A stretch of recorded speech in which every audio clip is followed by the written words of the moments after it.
Hello, today we are going to be looking at replacing the front axle disconnect assembly in a 2004 Buick Rainier. This is identical to a Oldsmobile Bravada, a Chevy Trailblazer, a Saab 97X I think it is, and a GMC Envoy. The Envoy and the Trailblazer have full-time user-selectable four-wheel drive system, so it has a little extra solenoid on there.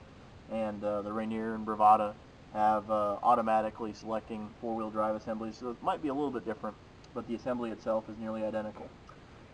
In this particular vehicle, we're having a problem with a rattle that you'll hear at low speed, usually around 20 miles an hour, and usually that indicates a failure in the bearing assembly in that front axle disconnect, due to the grease drying out, that bearing getting crushed, spun, or seizing up. So the first step requires the only special tool here, and that's to loosen the 35mm axle nut. Then we're going to loosen the lug nuts with it on the ground, then jack it up and remove the wheel. Here we have removed the lug nuts, the axle nut, lifted the car, and removed the wheel, so you can see a lot more of what we're trying to do. Next we need to unclip our wheel speed sensor and our brake lines in preparation for disconnecting the knuckle here from the upper control arm, this ball joint knuckle. And after doing that and loosening up the control arm, we're going to be able to lower the entire wheel hub assembly so that we'll have enough play in our CV shaft to remove it from the disconnect, which you can finally see right back here.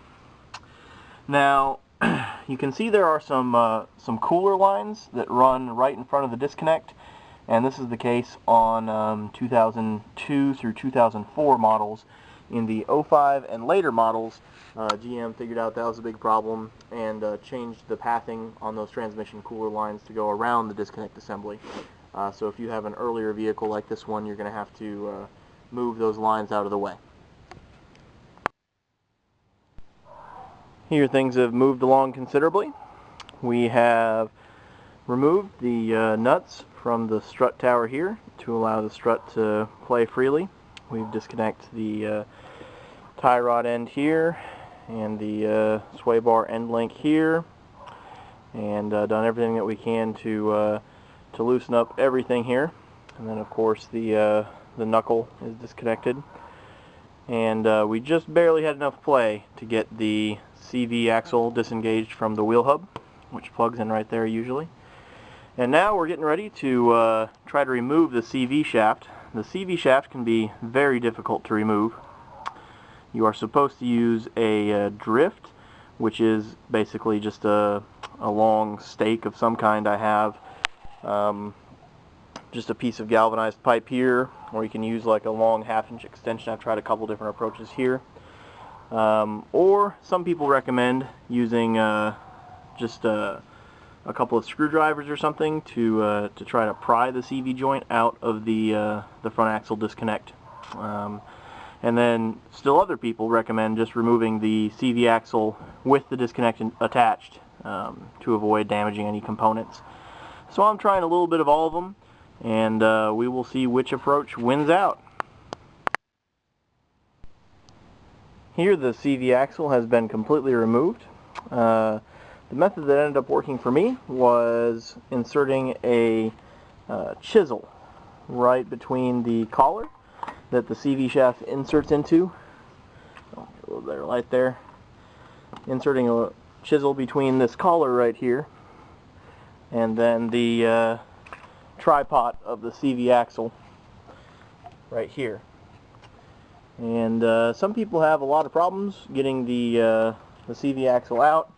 In this case, well, I guess between trying all three methods I had quite a bit of effort into it, but the wedge with that chisel worked extremely well. So now I just have to remove the, I believe it's 3 15mm bolts that secure the disconnect, and we can see if that's what's causing our noise.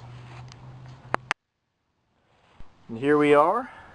After a little bit of working with these lines, we were able to remove the disconnect assembly, and here it is. Let's crack it open and see how it looks.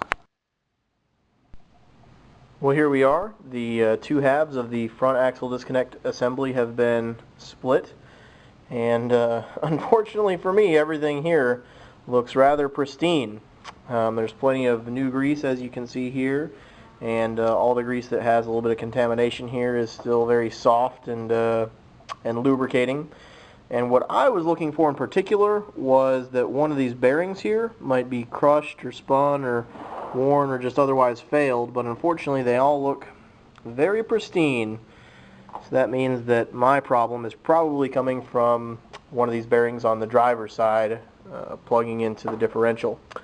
So it looks like I'll be doing a how-to video on that differential pretty soon here. But if you are looking for your culprit here, you're of course looking for some worn or spun bearings. Some heavily contaminated grease. You want to feel that grease and make sure it doesn't feel grainy with lots of contamination in it. If your seal has failed, it's possible that contamination has gotten in there from your CV shaft. And of course, if you're not shifting properly or not engaging properly into 4x4, you're going to want to tear this down a little further and see if your fork that engages the collar is worn or damaged at all. So that's it for now.